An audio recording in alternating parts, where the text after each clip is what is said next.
Today we're going to see a new topic, namely validity and reliability. And this is the last class in the series of sessions on the concept of measurement. So far, we had seen the concept of measurement, its importance, and certain rules that we follow in measuring our variables. Now, what is measurement? To review, measurement is the process of assigning values to a variable with standard rules.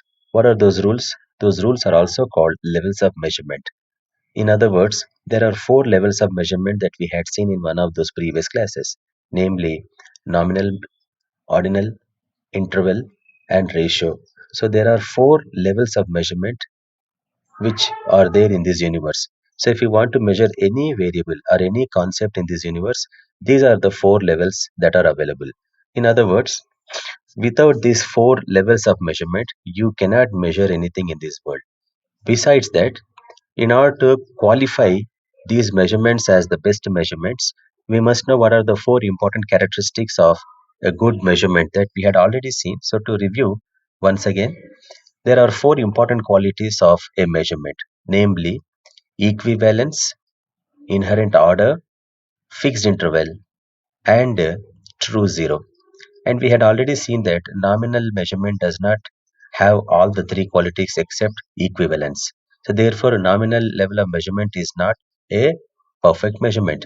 Whereas the second one called ordinal measurement. Ordinal measurement fulfills the first two characteristics. Therefore, it is also not a very good measurement. Now, as we move to the interval level of measurement, it fulfills equivalence, inherent order, as well as fixed interval. So therefore, it's a relatively better measurement. And the winner is the ratio level of measurement, which fulfills all the four important characteristics, namely equivalence, inherent order, fixed interval, and the true zero. So therefore, I don't want to elaborate more on those levels of measurements. You can always listen to the previous lectures, which are available online. But today, we are going to see the most important aspect of the measurement, and it's also the concluding aspect of the measurement. So before we move on, let us see once again the process of research. We had already seen step 1 called assessing relevant and existing knowledge, followed by the second step called formulation of concepts and propositions, and the third step is statement of hypothesis, followed by the backbone of research process called research design. Now we are still in the fifth step, namely acquiring empirical data. In that, we had already seen the concept of measurement, we had already seen the levels of measurement, and then we are concluding with the concept of measurement today called the topic called validity and reliability. So let's move on.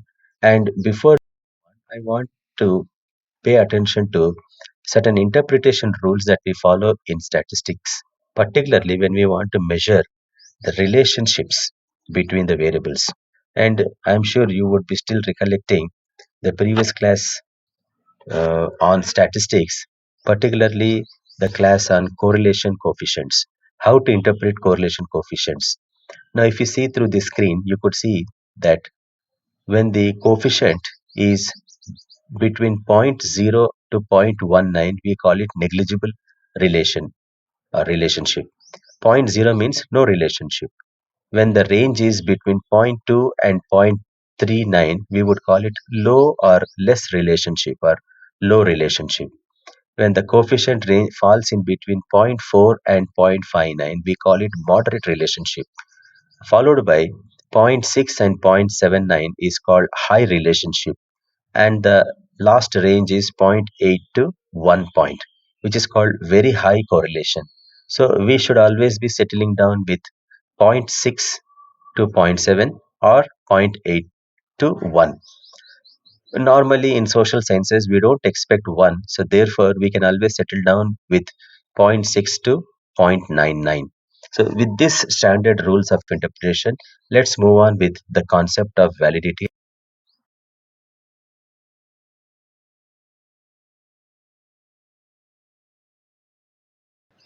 The purpose for which a scale is designed. In other words, it measures what it actually designed to measure, the purpose for which it was meant to measure.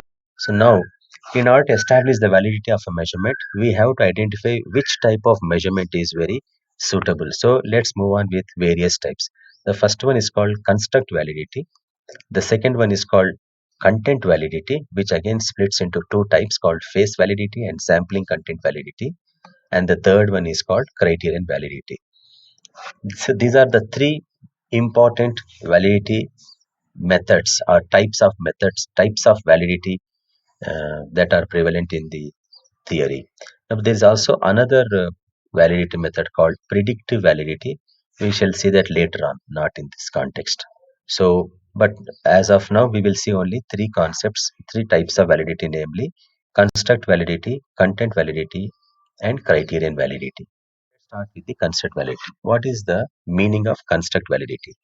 A construct refers to a concept or a characteristic being measured. So, therefore, does that measure really what is the underlying theoretical construct, or in other words, is this measure really measuring what is hidden or what is the purpose for which the construct is designed? So theoretically identified concept, is it really capturing? So if it's really capturing, then it should be considered as having construct validity. This needs inclusion of items based on theories. So, which means when you're developing a scale or a list of questions to measure a particular concept, all these questions must be coming out of standard theories. Each of these questions is an indicator of the concept mentioned in the theory. Let's move on to the next one called the content validity. Does a measure cover all different domains of the concept or all the representative aspects of the concept? If all the questions that you had evolved or designed really covers all the theoretically identified domains of the concept, then it must be having content validity. Now, how do we establish content validity? Content refers to all the questions which are really covering the essence of the concept. So, how do we establish content validity? There are two methods by which, or there are two subtypes by which we can do that. Number one is called face validity. Number two is called sampling content validity. So, what is called face validity? Face validity refers to how suitable the content of a test seems to be on the surface. How is measure viewed by others as covering the concept? For example, you are measuring the concept of customer satisfaction with a set of, let us say, 25 questions. Whether all these 25 questions really reflect upon customer satisfaction or not. How are you going to declare that? So instead of you doing it, you give away this 25 question printout to a panel of judges, let us say five experts in the field of marketing or consumer behavior. Ask them to independently review those 25 questions and declare whether all those 25 questions are really covering the content of customer satisfaction. So each judge would independently review them and then send you back all those review report. And based on the review report, you would know whether all those 25 questions are really having um, content face validity. In other words, whether all these 25 questions are really reflecting upon the concept being under measurement called customer satisfaction. So, for example, some judges say that certain questions are not relevant. You better have to see how other judges are reviewing those questions. So, based on their uniform understanding, you can eliminate some of those questions. You can even indicate or you can include some of new questions. And that's how we establish the face validity, which is purely a theoretical judgment made by those judges. So, therefore, judges are very important in declaring face validity. As we move to the next one called sampling content validity, now those 25 questions should be called sampled items. Now, you have to doubly ensure that whether these 25 questions or some 25 sampled items are really covering the theme or the concept called customer satisfaction, or anything is left out. So, how do you declare that these 25 items are really the sampled content? So, you have identified various research studies which talk about customer satisfaction. From all those review of literature, you would identify all the items that they had suggested and therefore you can declare them as the sampled items which are really covering. There's nothing is left out.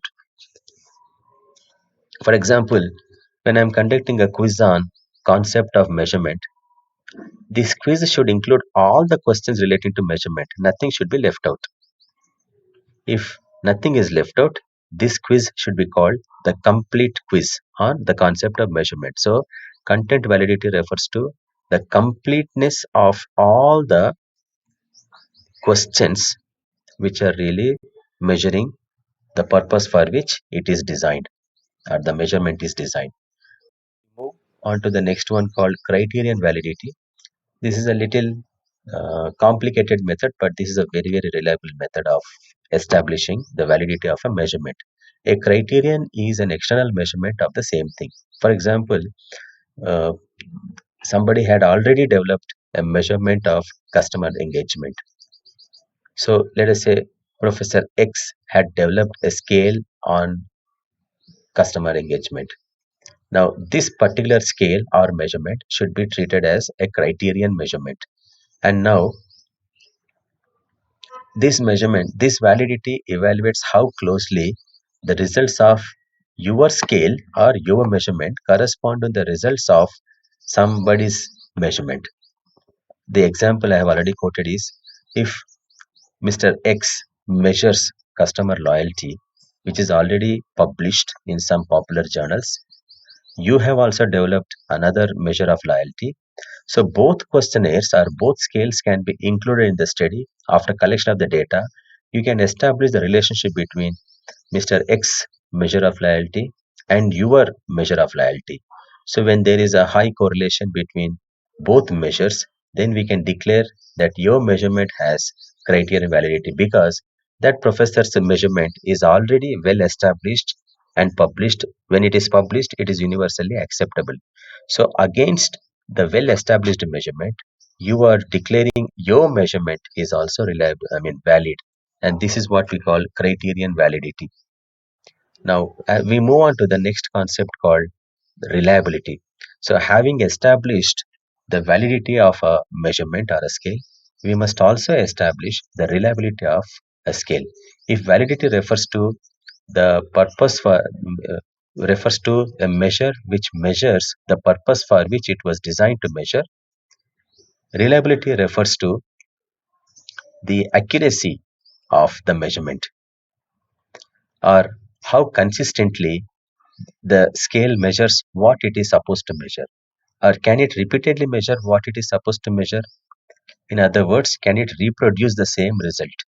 So this is also called internal consistency. This reliability is also referred to as internal homogeneity, and finally it can also be called dependability.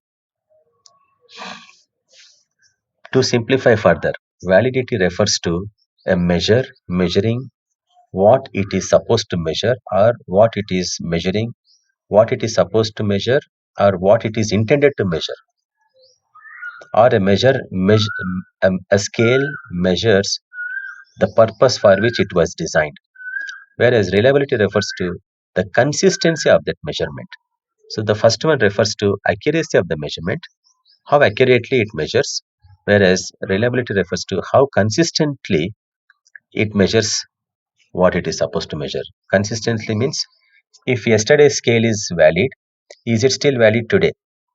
If it is repeatedly being valid, it should be treated as reliability, in other words. So it can consistently produce the same result 100 times, then it should be treated as reliable. So we must also establish the reliability of a scale. But there is always a question, should we always establish both of them, validity as well as reliability? Not necessary. Once a scale is already validated, you need not redo the validity. Suppose I'm adopting some professor's scale meant for customer loyalty. I don't need to establish its validity because that professor has already established the validity of that scale. What I have to do is in my research study, I have to only produce the reliability of that scale because is it consistently producing the same result? He had already established its accuracy, but I want to know whether it is really reproducing. So that's why in my study, when I'm adopting somebody else's scale, I must be able to only establish the reliability of the scale. So let's various types of reliability. Before that, let us once again review. Validity refers to the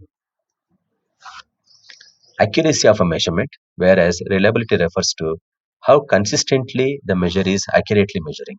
So, here the word consistency is very important in understanding what is called reliability. More so, reliability also refers to a measure which is free from all kinds of errors. So, error free measurement is also called a reliable measurement. So, now let's move on to various types of reliability. The first one is called test retest reliability. The second one is called inter-rater agreement reliability. The third one is called internal consistency. So these are the three methods of establishing reliability of a measurement. So while you're doing your summer project, you may have to establish the reliability of the measurements or the scales that you have either adopted or adapted into your studies. So let us start with the first one called test retest reliability.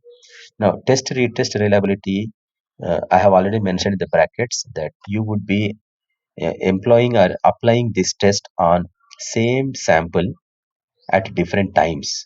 So, test retest. You can at least do it two times. So, pick up a questionnaire consisting of 25 items and customer satisfaction.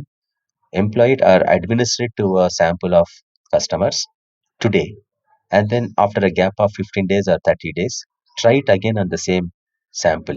So you will have two databases, and then that's how you conduct test retest reliability. When you got two databases of same people in two different times, you can run this reliability test.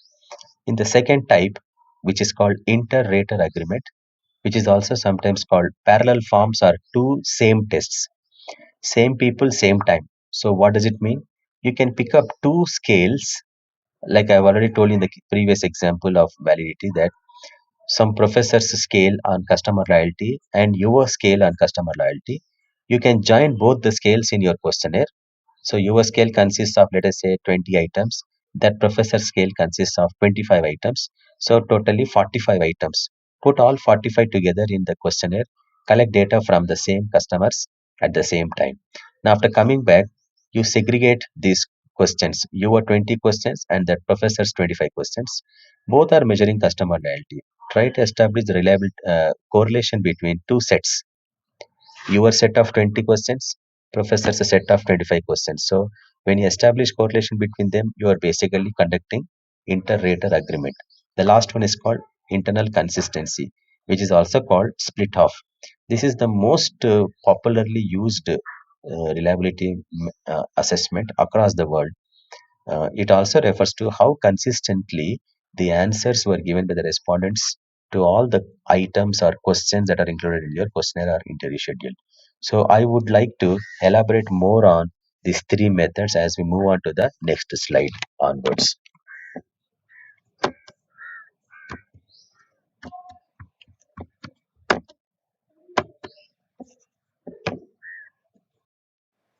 Let's start with test retest reliability. So, let's try to understand how we do it actually. An assessment or test of a person should give the same result whenever the test is conducted.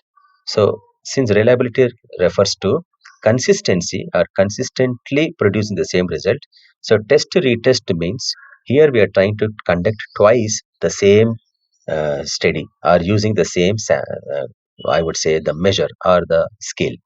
Now, same people, different time. That's what we call. Over the time, is this measurement very stable? So, reliability also refers to stability of the scale or the measurement. So, in the development of a test, a class of children are given several tests that are intended to assess the same abilities. A week and a month later, they are given the same test. So, what happens? You have at least two scores. Before the commencement of the class, one test score, and then after the completion of the class, after passage of 1 week or 1 month, I'll conduct the same test. Now I have two data sets, before the classes, after the classes. So when I would find that the relationship between these two scores is high, that means this test has is reliable test. That's the way I can do it. Same, we can even try another example. If I'm conducting a quiz on research methods, which is conducted twice in 2 weeks, assuming first quiz is X and second quiz is Y. So I have the score of X and score of Y. And when I establish the relationship between these two, I am actually conducting test retest reliability. I am establishing the test retest reliability of my quiz. Let's move on to the next one called inter-rater agreement. We are using actually different samples at the same time. So what does it mean? Inter-rater reliability thus evaluates reliability across different people.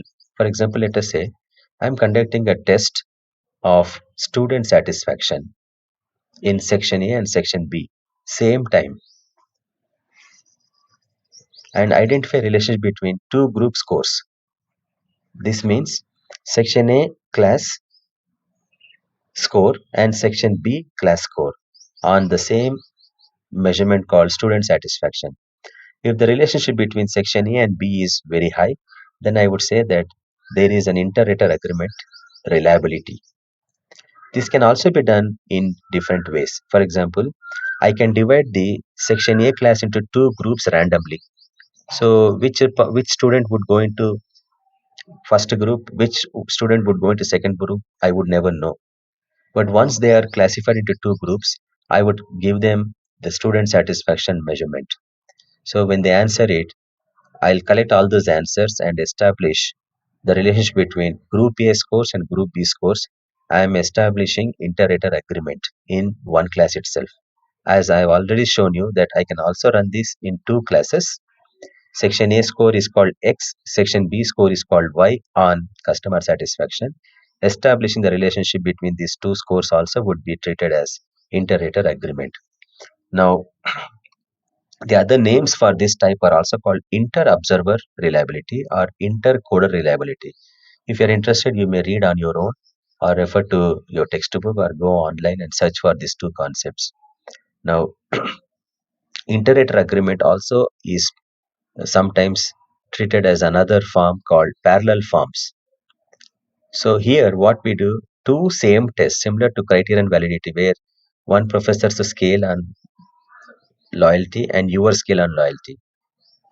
It follows the same assumption. In parallel forms, what I would do, I would include two scales that are measuring the concept or the research idea. Supposing if I'm measuring customer engagement using somebody's standardized scale and I'm also developing my own scale. So both scales are put in one questionnaire that is given away to respondents. When they give me answers, I would have two forms scores, Professor X score and my score. So when I establish relationship with these two scores, I'm actually conducting parallel form reliability, which we have already seen in the previous slide, namely item discrimination index, item difficulty index. Item discrimination index is also called the power of discrimination of the item. And then item difficulty. How difficult the question is when it's put to the respondents. So item discrimination index, item difficulty index, these are the two methods that are uh, adopted to establish of each item that goes into your final scale. So let's move on. Item discrimination index is a measure of how well an item is able to distinguish between examinees who are knowledgeable and those who are not. So who is good and who is not good in the subject can be established using item discrimination index. Discrimination index, when we calculate, would give you a range of -1 to +1. Negative means measuring something else. So therefore, this measure this method would establish the reliability of each question, whether each question is really discriminating the respondents into two extreme groups. Now, the next one is called item difficulty index. It is a measure of the proportion of examinees who answered the item correctly. So, how many people can really answer to one question correctly? If good number of people answer it, it is not difficult. It's very easy. If a large number of respondents are answering this question so easily, that means the difficulty is very less. So the the difficulty index is ranging between zero point 0 and 1, with a higher value indicating that a greater proportion of examinees respond to the item correctly, and it was thus an easier item. So let's move on to the next one called item-item or inter-item correlation. Item-item or inter-item test correlation is also uh, established using Pearson's correlation coefficient, calculated for each pair of items or item and the overall score of number of questions, including number of items in a particular scale. The higher the coefficient, the higher the reliability. So therefore, it is also called inter-item agreement method. In other words, when we establish correlation between pair of items in a scale of 25 questions, let us say, so 25 scales means 25 scaled item refers to 12 pairs. If each pair has a correlation, similarly in the combination, other pairs also have correlations, then I would say that all these 25 items are really measuring consistently the purpose for which they were designed. We move on to the last method called split off or internal consistency method. Internal consistency method consists of two sub methods, namely split off method and Cronbach alpha method. In split off method, we have three types again. This can also be demonstrated using the software. In one of the classes, I will demonstrate using that software. So in split off method, we will split our scaled items into two offs. That first one is called balanced offs. For example, I have developed a scale to measure customer loyalty, which is consisting of 25 questions. So these 25 questions will be equally divided into two offs. That's why it's called balanced off. The first 12 items, the remaining 13 items. So what I would say, I'm splitting the scale of 25 items into two offs, namely first 12 items and the last 13 items. After collecting the data from the respondents, I'll try to establish the reliability coefficient or the relationship between the first half and the second half. And whatever the coefficient as a residue, I would declare it as having reliability. The second method under split off is called random offs. So I can divide all these 25 items into two offs by choosing these questions or items randomly. So when I choose the first half and the second half randomly, I'm still trying to establish the correlation between these two halves, and that is also called split off method. And the last one is called odds evens method. This is also another type of split off. Here what I would do, all these 25 items are listed and I'll pick up the odd numbered items and the even numbered items. Odd numbered items is first part, first half, even numbered items is second half, and then establish the relationship between these two halves, which is also uh, gives me internal consistency uh, coefficient or reliability. Now we move on to the last method called Cronbach alpha method. Cronbach is the name of a professor who had invented this method, which is the most reliable or most robust method of establishing reliability of a scale. Now, how do we do that? In fact, in most of the research studies, we see authors mentioning Cronbach alpha coefficient of all the measures that they had adopted or adapted into their study. Now, what does this alpha means? Alpha method is an extension of split off method. We must remember that first. Now, what does it mean? In Cronbach alpha method, we will try to take the average of coefficients of all the split halves which are made possible. For example, if I'm measuring customer loyalty using 25 item scale, how many halves I can divide? In the split off method, I have seen three methods, sub methods. So at least three times I can divide them into halves. So if I take correlation coefficient of balanced halves, correlation coefficient of random halves, correlation coefficient of odds evens halves, at least I have three coefficients. I can divide those three coefficients after taking the sum of coefficients, and then I would get the average of those three methods or three halves, three times. Now that's exactly called the average of coefficients of all the splits of made possible. We can even use permutations and combinations using NPR and NCR formula that you can refer to online to arrive at all the possible split offs. In other words, how many times you can divide these 25 items into halves, two halves. Now you can have as many as possible. So once we establish the number of halves and establish the correlation between all those splits halves, take the average of all the split offs, divide by the n, then you would know the coefficient of reliability, and that's what we call alpha method, which is the most robust method of establishing the reliability. I think that's all for now. We have concluded with validity and reliability. In case if you have any doubts, you can revert to me either through WhatsApp messages or through emails, or you can even call me. And in the next class, we are going to see designing tools of data collection, which is a very, very important topic. And with that, we would be finishing. I think we would be partly finishing acquiring empirical data as a fifth step in research process. And once we finish off with the designing tools, we would be moving on to the concept of sampling. And then that's it. Once we are through with the sampling, we have to learn to collect the data, enter the data into computer Excel sheet formats, then start using softwares like SPSS and other statistical softwares. I'm going to introduce a new software to all of you, and then you can also install it and learn. That's going to be in the subsequent classes. So until then, I wish you all the best. Happy learning.